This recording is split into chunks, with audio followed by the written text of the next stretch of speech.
Back in the real world, Billy was telling his own scary story to his friends but wasn't doing a very good job. And then the werewolf bit the vampire. How can a werewolf bite a vampire, Billy? Did I mention the vampire was a zombie? Ugh. Anyone else got a better story? Don't worry, Ace. I got one that is sure to be scary. Okay, let's hear it. Okay, it involves science, monsters, and bringing the dead back to life. The story starts in a dark castle where lightning strikes. Inside, the mad scientist, Dr. Frankenstein, is working on his latest experiment. Okay, it's almost complete. I just need to add one more thing. ZD, I need some assistance. ZD? Oh, where is that dumb zombie gone to? In another part of the castle, ZD was sitting near a baby bed where his baby werecat was, where he was reading her a bedtime story. And then the monster came out of the closet and ate the kid. The end. After he was done reading, he tucked the baby werecat into bed, but the werecat grabbed a hold of his hand, sucking on his finger. Kitty, can you let go, please? Just then, Murdy entered the room. ZD, what are you doing? You were supposed to be in the lab a minute ago, helping me. Sorry, Dr. Murdy, And what is that werecat still doing in my castle? I thought I told you to get rid of it. I'm sorry, Doctor, I didn't have the heart. You don't even have a heart. You're dead. Well, I couldn't just leave Kitty to survive on her own out there, especially with all those normies. Oh, great. You've gotten so close to it, you've even given it a name. I'm sorry, Doctor. Please don't put me in the happy room again. You know what? We'll talk about this later. Just come down to the lab and help me. I need you for something. Sure thing, Doctor. Kitty, could you let go of Daddy's hand? ZD then pulled his hand away, only for it to get ripped off. Using his other hand, he took his hand from Kitty, except his finger was missing. Kitty, can Daddy have his finger back too? Kitty spit his finger out, shooting in his face. Thanks, kiddo. Later, ZD came down to the lab. Well, it's about time. Quit being slow and help me. Well, maybe if you didn't hit me with one of your inventions when I was working at that magic shop years ago, I wouldn't be cursed to walk the earth as a rotten corpse. Yeah, so sad. Now give me that brain over there and don't try to eat it like last time. It's not my fault. I crave for brains. ZD then went over to a desk where a human brain was. Perfect. The final touch. What exactly is this? I'm creating a half-human, half-robot from a corpse of a dead girl who drowned in the river months ago. So you're planning to bring back a dead girl by giving her robotic parts and you never bothered to do the same to me. Well, hey, if I did, then you wouldn't still be walking and talking if it weren't for those spells and potions in the magic shop. And besides, if this works, then I'll be known as the new god. Now give me that brain. Murdy! Oh no, it's Isabella. Hide the brain and don't eat it. At that moment, Dr. Murdy's wife, Isabella Frankenstein, came down with their adoptive son, a baby sea monster creature who they called Swampy. Isabella, sweetie, what's happening? Murdy, are you trying to bring people back to life again? No? What makes you think that? Well, your lab is set up like you're about to do surgery on a dead body, and ZD is holding a brain in his hands and licking his lips. ZD, I said no! Murdy then slapped ZD on the back of the head, making his head fall off. So, what are you doing?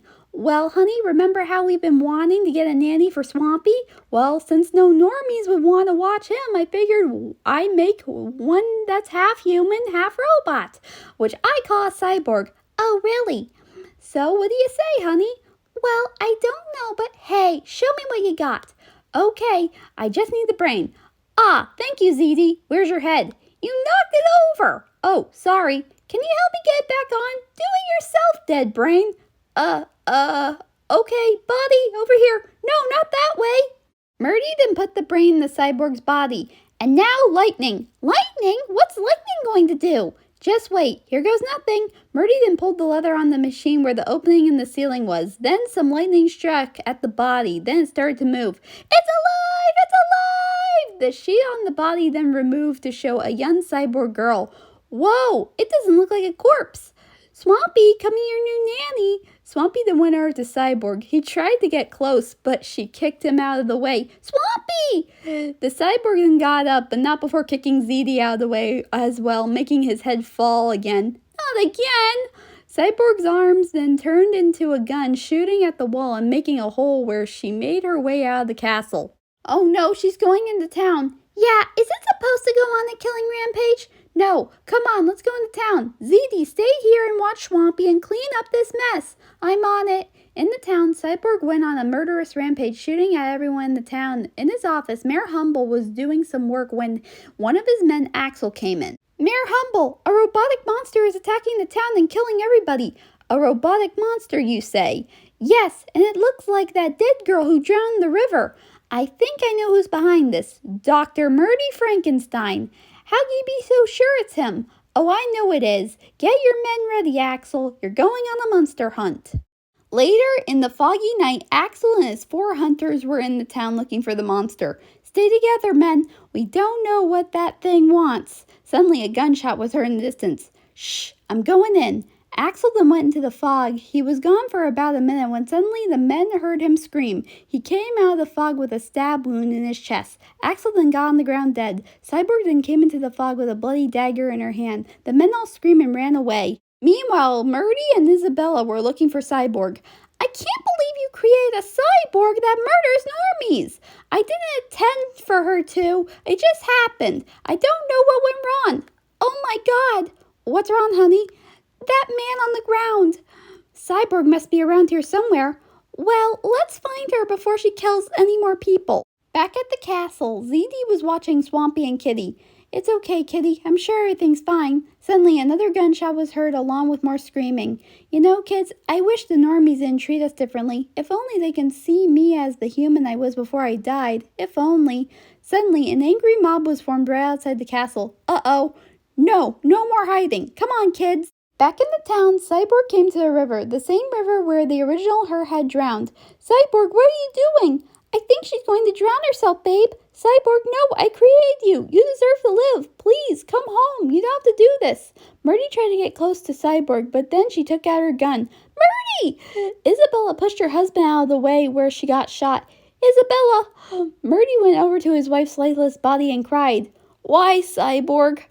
Dr. Murdy Frankenstein, we've come for your monster.